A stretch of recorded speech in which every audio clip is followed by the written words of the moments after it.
මේ මොහොත ගෙවෙන්නේ නැත්නම් හොඳයි කියලා හිතෙන මොහොතවල් අපේ ජීවිතවල නැද්ද?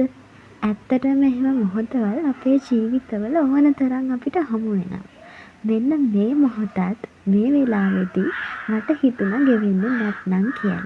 මේ ලස්සන පරිසරය දිහා බලාගෙන කුරුළු සද්ද අහගෙන වෙනමම ලෝකෙක මම හිටියේ. හැබැයි ඉතින් ඒ මොහොත නොගෙවී තිබුණේ නැහැ. ඒ මොහොත ගෙවුනේ හිතුණටත් වඩා වේලාසනින්.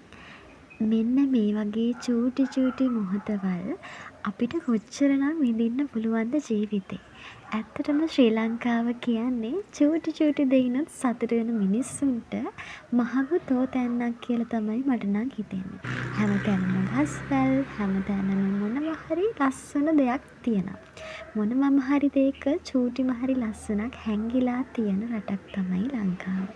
ඉතින් මේ ලස්සන දිහා බල බල අපිට ජීවිතේ හිතන්න කොච්චර දේවල් තියෙනවද?